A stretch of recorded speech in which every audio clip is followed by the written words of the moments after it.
Let me tell you something you're not supposed to hear. Nobody's coming to save you.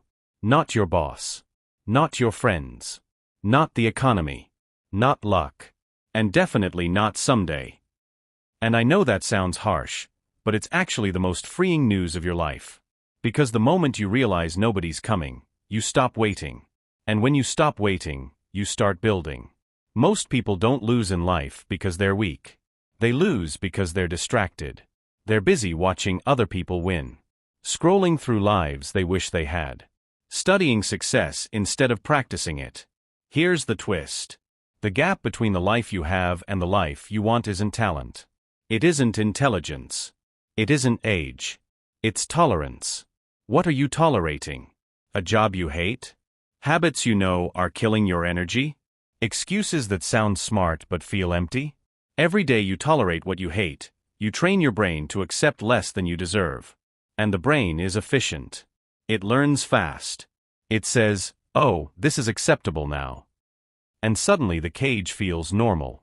But here's the part that should wake you up. Your life isn't stuck. Your standards are. Raise your standards, and your environment has no choice but to catch up. Young people listening, you don't need more motivation. You need fewer distractions. You're not tired because life is hard. You're tired because your attention is being stolen. Every notification is a tiny thief robbing you of momentum. Turn the noise down, and watch your power come back. And if you're over 45 and thinking, "I should have started earlier," stop. That sentence is poison. You're measuring your future with a ruler from the past. Experience didn't slow you down. It equipped you. You've survived things your younger self couldn't imagine. That's not weakness. That's armor. Most people never reinvent themselves because they think identity is permanent. It's not. Identity is rehearsal. You become what you practice daily. Practice quitting, you become a quitter. Practice discipline, you become dangerous. Practice courage, you become unstoppable. Nobody wakes up confident. They rehearse confidence until fear gets bored and leaves. And listen, progress doesn't feel heroic. It feels repetitive. It feels quiet. It feels almost invisible. That's why most people quit. They're addicted to dramatic change. But real power is built in boring rooms, on ordinary mornings, through small decisions nobody applauds. The gym when you don't feel like it. The work when no one's watching. The apology when your ego wants silence. The restart after failure. That's where lives change. Not in motivation. In maintenance. You don't rise to your goals. You fall to your systems. And if your system is built on moods, you'll live a moody life. Build a system based on standards, and your results stabilize. Here's a question most people avoid. If someone copied your daily routine exactly, would they end up where you want to be?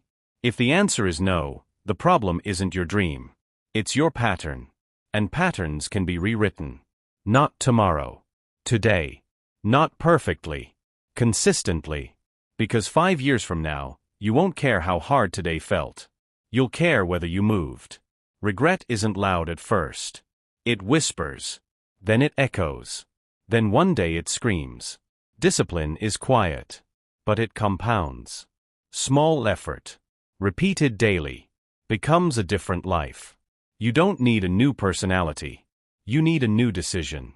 One decision that says, "I'm done negotiating with a version of me that wants easy." Easy is expensive. It charges interest in regret. Growth is painful up front, but it pays dividends in pride. And pride lasts longer. So don't wait to feel ready. Ready is a myth invented by fear. Start clumsy. Start unsure. Start tired. But start. Because the people you admire didn't feel special when they began. They felt scared, and moved anyway. That's the secret. Movement beats perfection. Consistency beats talent. Standards beat excuses. And your next chapter doesn't start when life changes. It starts when you do. Right here. Right now.